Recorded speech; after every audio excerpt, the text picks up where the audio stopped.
En janvier 2025, plusieurs personnalités françaises s'amusent à mettre sur les réseaux sociaux un fond noir avec un texte en blanc avec marqué RE. La police d'écriture semble attirer plein de personnes car ça rappelle une série des années 2000. Je vous le donne en mille, c'est bref. Il faudra attendre le 31 janvier 2025 pour que Ken Kojandi, le créateur de la série Bref, confirme le RE point aussi sur son compte Instagram.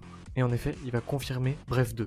Le synopsis de la série Bref, c'est quoi? Dans la vie, au début on est, puis ensuite on vit, et enfin on meurt. Cette série est écrite et réalisée entièrement par Ken Kojandi et par Navo. Dans cette série, il nous présente un personnage qui casse les codes en fait des personnages qu'on a l'habitude de voir en tant que protagoniste. Il est vraiment, on va dire, à l'encontre des codes de personnages de fiction. On nous présente le personnage de jeu qu'on va suivre pendant environ 80 épisodes pour la saison 1. C'est une personne lambda, basique, de notre époque contemporaine. Dans la saison 1, il est présenté comme un trentenaire au chômage, passant sa vie à traîner sur internet et en compagnie aussi de femmes. À partir de tous ces éléments que je viens de vous citer, on pourrait se demander comment Bref transfigure-t-il notre quotidien à l'écran.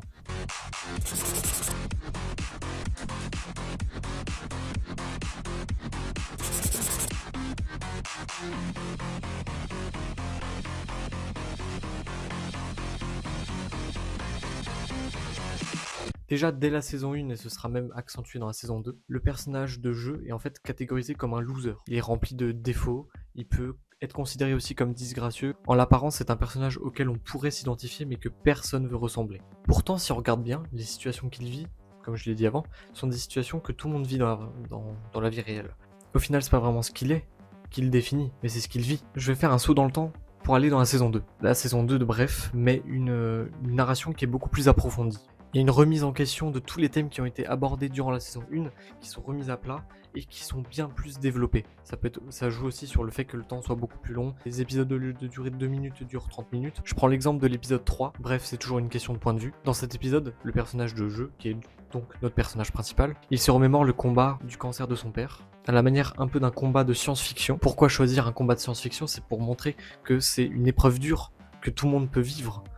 Et il le montre comme quelque chose qui peut être assez peut-être caricatural, peut-être exagéré. C'est l'émotion qu'il ressent qui se manifeste comme un combat de science-fiction. Il rend donc la réalité douloureuse et dramatique grâce à cela. Et justement, c'est un point fort de la série. Ken Kojandi arrive à rendre quelque chose qui ne semble pas être réaliste et fictionnel, mais auquel on peut s'identifier. Et tout ça, ça se joue grâce à la mise en scène.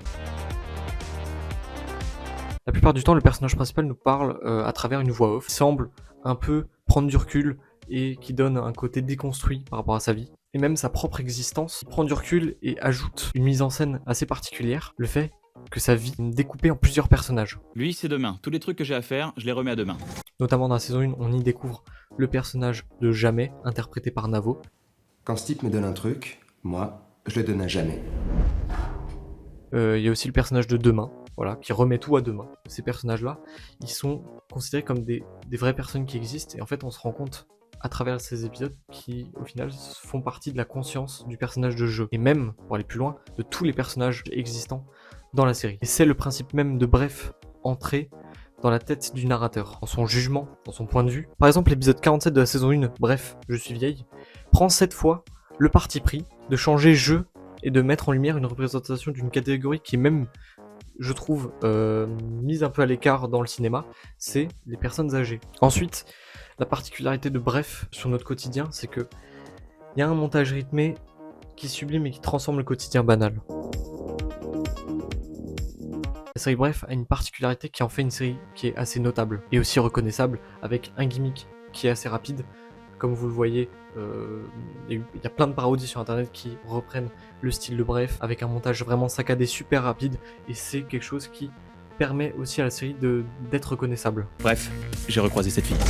La série utilise aussi généralement un débit assez rapide en termes de paroles, un peu qu'on peut voir aussi dans plein de voix off, dans plein de films. Par rapport à ma première vidéo, Le fabuleux destin d'Amélie Poulain utilise aussi une voix off qui peut être considérée comme rapide. Et en fait, ce procédé est utilisé pour entrer dans la conscience. Et quand je parlais d'identification du spectateur par rapport au personnage, on est intimement dans la pensée du personnage, du narrateur, ce qui fait que nous-mêmes, on peut se sentir concerné par ce qu'il dit.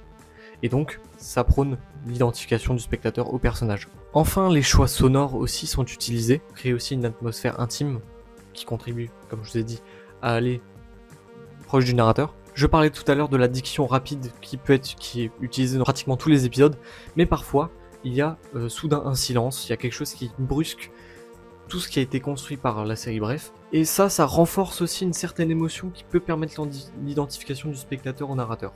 Je prends l'exemple, on va dire, d'un épisode qui est assez différent, l'épisode 80 de la saison 1, Bref, j'ai fait une dépression. C'est un épisode différent parce qu'il traite cette fois d'un sujet qui pour l'époque, les années 2000-2010, n'était pas forcément aussi abordé qu'aujourd'hui. Et il utilise une bonne métaphore, je trouve, de ce que pourrait représenter la dépression, c'est un ascenseur bloqué. Voilà. Sans aller dans les détails, ça crée une bonne inventivité de la mise en scène, et qui pour le coup peut rendre l'épisode marquant. En tout cas, moi il m'a marqué parce que pour la mise en scène, c'était quelque chose de très différent. Ici le son paraît plus lent, le narrateur parle beaucoup plus lentement, il y a quelque chose qui prend à contre-coup toute la série, et toute la saison 1 aussi. Et c'est aussi un peu les prémices et l'ambiance générale qui va être caractérisée par la suite dans la saison 2, où le narrateur cette fois va prendre beaucoup plus son temps de parler et d'expliquer son quotidien. Globalement, la série Bref de Kian Kojandi permet de dépasser notre quotidien, de le transfigurer à travers une narration originale, permet l'identification du spectateur au narrateur. Le montage aide fortement évidemment à s'ancrer dans la fiction et dans cette réalité. La réalisation rend compte, on va dire, du quotidien des personnes, des événements que tous gens qui existent sur Terre peuvent comprendre et vivre. Et puis aussi le format utilisé pour la saison 1 et 2 qui permet d'aller plus loin que juste expliquer le quotidien. Bref, c'est qu'une théorie, non ?